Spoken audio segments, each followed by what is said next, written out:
Good morning, class. I wanted to talk to you about community-based nursing. Community-based nursing, for a lot of nursing students, when they first think about it, they're like, what does that mean? And I think it means a lot more to you as a class in light of the pandemic that's going on in the community right now and in the whole world. The health of a community is super important to how well a community will thrive. So, looking at the important terminology, the first one is, what is a community? It's a group of individuals who interact with each other for the mutual benefit of their common interests to support a sense of unity or belonging. So, you can have a community that has man-made boundaries, such as a town where you have a sign coming into the town saying welcome to such and such town, or the back end of the town you have a mountain ridge, so you know that's when the town ends.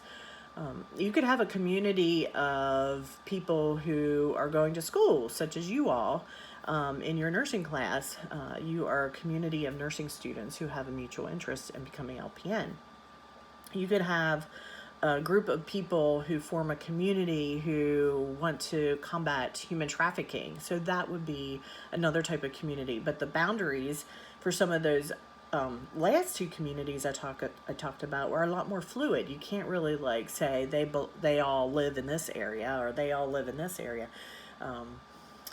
In a town, we do have specific boundaries, but there are fluid boundaries when people are meeting as a community for a certain common interests. I belong to a community of a church organization where a group of people meet.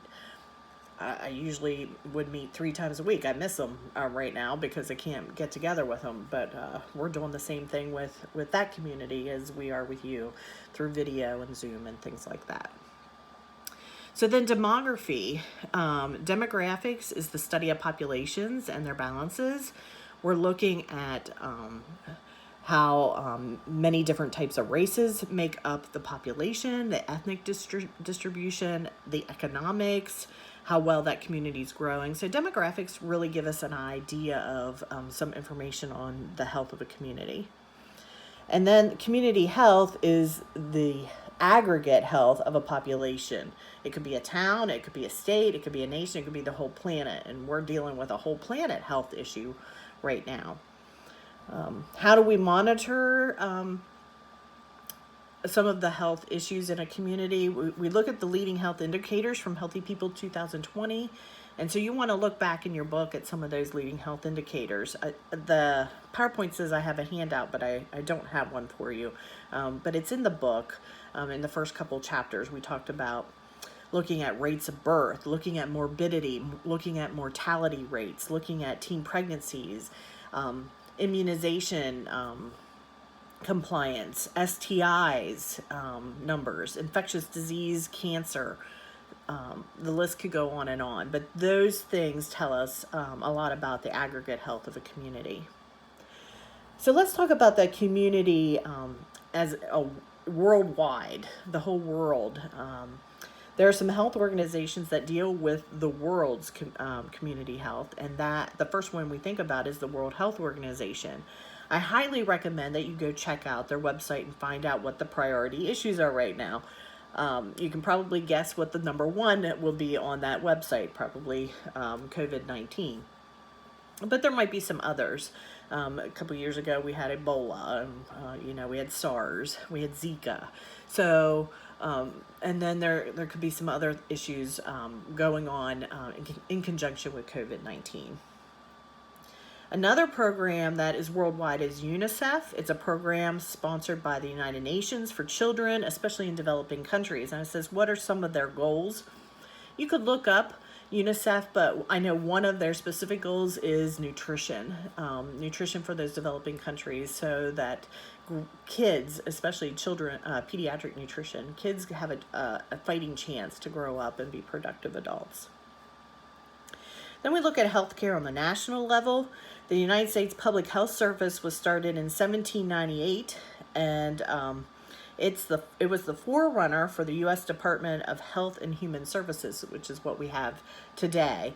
And a lot of the achievements of the U.S. Department of Health and Human Services include vaccinations, motor vehicle safety. If you think about how motor vehicles changed from the 1950s to today, there's a lot more safety implementation with airbags and seat belts and the like. My very first car was from 1961. An older couple in the community died, and I managed to scarf their car up for $150 and only had 60,000 miles on it. But it was made before seatbelts were invented into cars. So you want to look at safer workplaces. That's an achievement of the U.S. Department of Health and Human Services. We now have the OSHA, which looks at safety MSDS sheets. We have lockout, tag out. We have a lot of different things that are implemented to keep workers safe on the job, and which is a big discussion today with PPE for healthcare workers. Control of infectious disease, which we're trying to get a handle on right now with COVID. Decrease in deaths from coronary artery disease and stroke. Safer and healthier foods with the Food and Drug Administration's monitoring of that. Healthier babies and mothers, and recognition of tobacco as a health hazard. So healthcare on the national level, we have the Department of Health and Human Services, and it has a lot of responsibilities and agencies under its umbrella. There are three main ones that I want to talk about today, and that is the CDC, Centers for Disease Control, FDA, and NIH. So the Centers for Disease Control and Prevention, their mission is to promote health, quality of life by preventing and controlling disease, injury, and disability. This is another one that I would recommend you getting on their website and checking out what the current priority issues. Of course, it's going to be COVID as number one, but there are probably some others. CDC is also the one that we get our guidelines for isolation procedures, our guidelines for vaccinations and immunizations. The National Institutes of Health, mission to uncover new knowledge that will lead to better health for everyone. And if you get on the National Institutes of Health, you'll see there's a whole variety of different agencies under that look at research in specific areas. The NIH formally recognized nursing as a unique and important component of the healthcare system in 1993. And so now we have the National Institute for Nursing Research, which is nice that we have that now that we can add to the body of knowledge. The Food and Drug Administration, the mission is to promote and protect the public health by helping safe and effective products reach the market in a timely way and continually monitor for safety. So if there's an E. coli outbreak, if there is tampering with the Tylenol, I remember that back when I was growing up in the 80s, tampering of the Tylenol. Food and Drug Administration, that kind of stuff falls under their auspices. So anytime you hear a recall on food, it's probably been promoted by the Food and Drug Administration. Some other national healthcare organizations include, I mentioned OSHA, the Occupational Safety and Health Administration under the Department of Labor. This is where we get our standard precautions, our transmission-based precautions, workmen's compensation, and laws protecting workers if they are injured on the job. Some other federal agencies include the Social Security Administration, which handles Medicaid. Medicaid is assistance for low-income people. Medicare is health care for our older population and our disabled population. And then Social Security providing some benefits to our senior population and those who are disabled. We also have the Women, Infants, and Children's Program, which is basically a nutrition program for women who are pregnant, and also for those women who have small children up to age 5.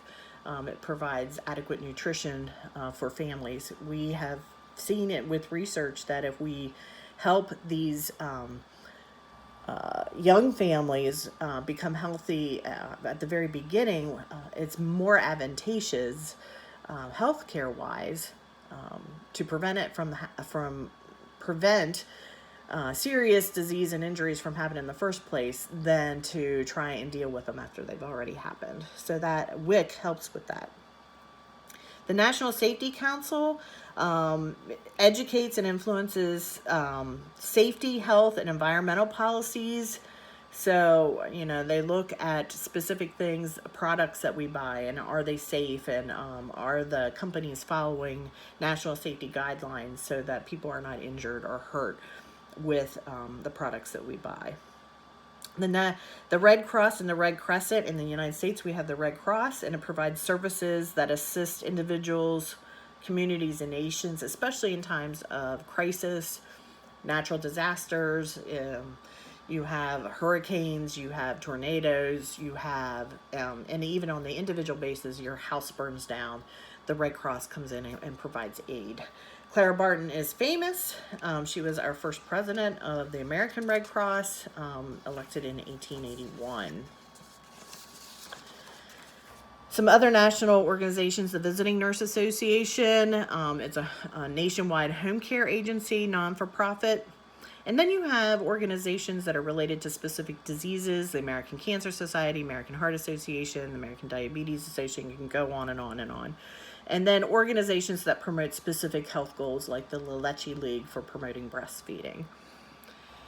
Healthcare at the state level, then you have state departments of health or departments of consumer affairs, and they have different things they're looking at with people who are aging, children's health, families, mental health, substance abuse, environmental health, communicable disease, and so on. So you could get on your local state Department of Health and see what's going on. And you will be doing that a little later in your community health clinical part of the afternoon.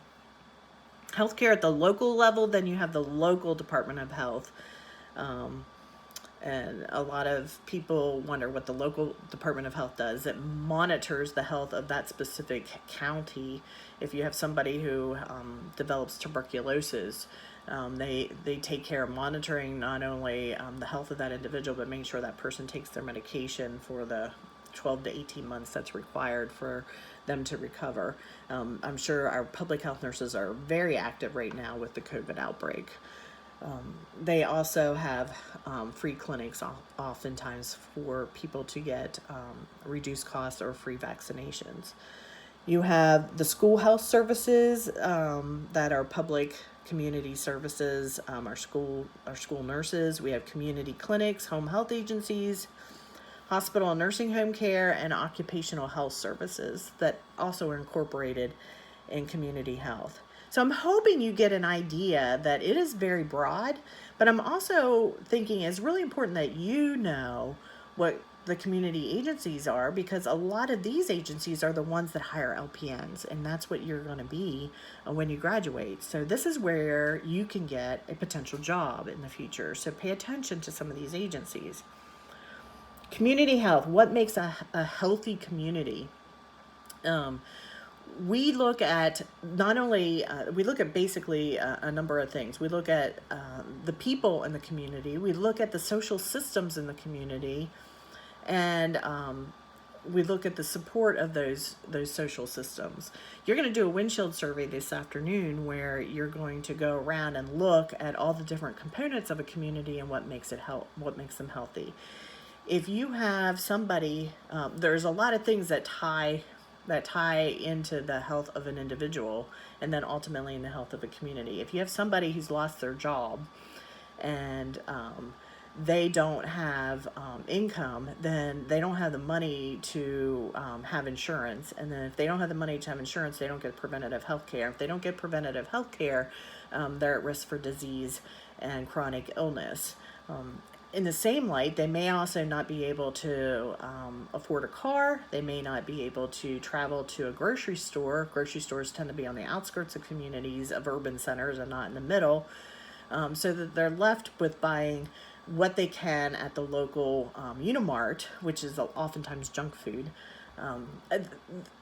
it's such a domino effect. All the social systems within a community greatly affect the way our people in that community can be healthy. And so be aware, just with the COVID outbreak, knowing that people are out of work, they're facing financial crisis. It makes it more difficult to buy healthy food. They don't have gas for their car. They can't go anywhere anyways. And so the financial institutions are going to be seeing a hit. We're seeing a hit with some of the social systems like the airlines and the transportation systems that people are traveling. And with all of the social systems taking a hit financially, then you have such a decrease in the tax base of a community. So that money that would have been generated from all the people spending money on those services isn't there. That tax base is what we use for helping our people who are in need in community. So if we don't have that tax base, then we don't have the money to pay for some of the services that are necessary. So it's all tied together. So what makes a healthy community? Look at the social systems. A healthy government, a government that is run by the people, that people are voting, that has transportation, that has good roads, that has good schools, that has adequate healthcare clinics, and has grocery stores with healthy food, that has farmers markets that have homegrown produce. All those kinds of things help generate health in a community. And an unhealthy community doesn't have those. There are health disparities in communities where some people don't have the access to the health care or to healthy behaviors that other people in the community might have. So think about the health disparities in Franklin County, and what can we do about those health disparities? So how do we do a community assessment? How do we know if our community is healthy? One way is to do a windshield survey. I put a link to a video. Nursing students did a windshield survey. I think it's out in the Midwest somewhere. As an assignment. This one is very detailed. I'm having you do one for part of your community clinical day this afternoon. It won't be quite as detailed, but I gave you a form on what you're going to fill out. Who do you see? What kind of clinics do you see healthcare wise? Are there churches actively involved in providing care for the community? What kind of stores are there? Is there an infrastructure that supports healthy community? So that's one way. You can also do interviews with people in the community. You can do informal interviews. You can do formal interviews with, the town chamber of commerce, the school board. But you can hang out at the local Hardee's and listen to the gentlemen in the mornings. There's a group of guys I know at many of the different fast food places that would always like to talk about what's going on in the world, and they would be a good group to do an informal interview. You could go to government agencies and look at the statistics, the demographics, and then you could do a survey. That would be the most costly and time-consuming way to do it, but you could survey everybody in the community and find out what they think is healthy. Get to know the different things about culture, cultural blindness. You need to know those definitions. Culture blindness, ethnocentrism. We believe our way is the only way. Culture blindness is we don't even have an understanding of our own beliefs, yet alone beliefs of others. Stereotyping and racism. There's no place for that in nursing. Understand what those definitions are. And then how do we develop cultural competence? Become culturally aware. Gain cultural knowledge through emic knowledge, the local or insider's viewpoint in that community, or from a professional outsider's viewpoint, the edict knowledge. And then do a cultural assessment. Have a cultural encounter. Immerse yourself. I've immersed myself somewhat into the Hispanic population with having a Hispanic church in my church and going to some of their events. I went to a rock concert that was all in Spanish. It was kind of interesting. So immerse yourself into those experiences. And then Later on in the PowerPoint talks about what is a community health center. The goal is to decrease the potential for illness, provide early treatment. It's basically primary health care that targets subgroups in the community that have special, unique needs. Maybe the homeless, the elderly, the young, the migrant worker, the immigrants. And I said, can you think of any local programs? Well, Keystone Health started out specifically for our migrant workers, so I would consider them one of our big community health centers. Know the definition of ecology, and then the Environment Protection Agency attempts to control problems related to the environment and ecology. And then the different things with the environment that affect our health: air pollution, smoke, smog, carbon monoxide; water pollution, such as mercury; land pollution, trash; radon is land pollution; noise pollution, work-related and loud music; and then other types of pollution: lead, radiation, biohazard waste. And then there's a whole variety of different types of ambulatory facilities and clinics. And we talked a lot about that in some of the peri-surgical nursing lesson with specialized clinics. And there's ones that we might not have mentioned, such as the clinics that open just specifically for flu season, senior centers. A mobile health van might be active in a community. And then home health, teletriage, we talked about that, monitoring, telemonitoring. And then the support groups and communities that help with the mental health related to cancer, bereavement, Alzheimer's, Alcoholics Anonymous. Get to know what the emergency department and emergency center does. And, we discuss about same-day surgery centers in the operative lesson as well.